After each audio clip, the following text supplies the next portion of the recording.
All right, well, it is time to get your legal questions answered, and here to share his expertise, as always, is Jason Nix. Thanks so much for joining us. Good to see you, Jason. Thanks for having me again. Absolutely. Okay, so let's get right down to the nitty-gritty. The first question is, does a father have the right to drop back child support because he is on disability and claims that he can't afford what he is paying, even though he has a girlfriend and he supports her child? Well, first of all, he can't just change it willy-nilly himself. He would have to have the Attorney General's office either file a motion because it's already set in stone, apparently, in terms of what he's supposed to pay. They would have to give proper service, give her notice to respond, and they would have to have a contested hearing, and he would have to show the judge exactly what he's making, what he has resource-wise. But he's not going to be able just to reduce it because he's got disability. It sounds like he already owes the back child support. And so they may lower in terms of how much they take out per month based on what his resources are, but it doesn't make it go away in terms of what he already previously owes.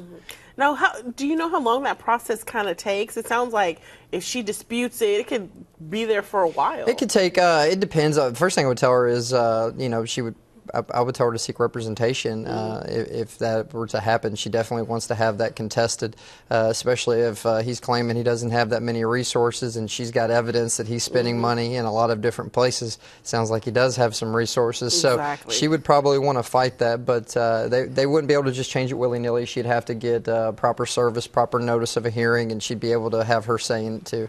Okay. All right. This next one's another interesting question. Could charges be filed on you if someone reaches over your fence and your dog bites them? I have notices posted on fence, beware of a dog. Now, this hasn't happened, but still, she just wants to know. Well, when I read this one, I thought this was like a really good law school type question with all kinds of possibilities going on around. Brings me back to, feels like too long ago. But first of all, I will say this. Signs don't necessarily give you immunity for anything happening. Just like if you go to like a roller skating rink and it has a sign up, if you get injured, we're not responsible. Yeah. That doesn't necessarily mean they're not responsible. So if it's on your property, you are potentially responsible. Now, when she says charges, that makes me think she's asking about criminal. And the only way that you could get criminally charged, there is a very obscure statute that I've never even seen used in any courts. But if a dog escapes an enclosure and that dog is a dangerous dog or has a previous history of biting and then causes serious injury, bodily injury, or death, you could be charged if the owner was criminally negligent in letting it get loose from the enclosure, and you could get either a third-degree felony if it's serious injury or second degree if it causes death. But if it's on your property, that's not likely to happen. However, with that being said about the criminal, the civil aspect is always there in terms of if you get bit, somebody gets bit on your property, Yes. You've got to worry about, I would want to know how tall is that fence. I would want to know what kind of dog it is. If it's one of those that has a little bit of a history with biting people, bulldog, pit bull type stuff, not bulldog, but pit bull, you're looking more open to civil liability. But criminal is not very likely, and under the way she worded the question, she's not going to have criminal liability, but she may have civil depending on what some of the situations are with the fence. And, of course, she could be fined. You know. She could be, absolutely. Yeah. There's a lot of local ordinances or state ordinances.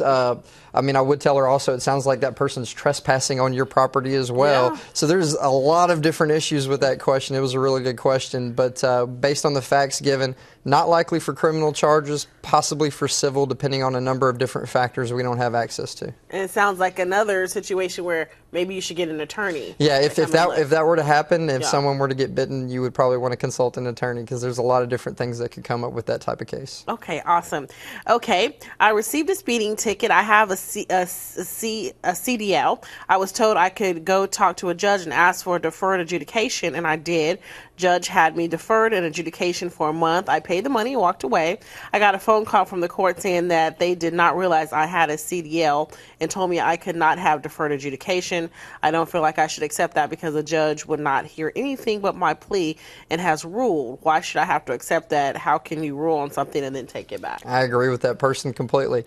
I would say just say no. The case is already finally pled. It's over with. Now, if someone on behalf of the prosecution for that case wants to file like a motion for a new trial or for some kind of other issue or file an appeal, that would most likely be appealed at the county court level instead of either the JP or municipal court level, and then she may have to explain or defend it in that position. But based on what you're telling me now, that case is over with and done. I would say no. All right, so sounds like if something's already been ruled on, don't let them try to backtrack. No, right? don't let them. That's a mistake that they made. It shouldn't be to your detriment. The case should be over with. If there is something that you get served with, I would get another attorney, and I'd go fight that. All right, Attorney Nix, thanks so much. And again, if you want your questions answered, all you have to do is go to our Facebook page, whether KFDM or KBTV, and you can just put your question in. We have a little slot right there that says get your questions answered by Attorney Jason Nix, and he joins us every Thursday to answer those questions. We'll be right back. You're watching Southeast Texas Live.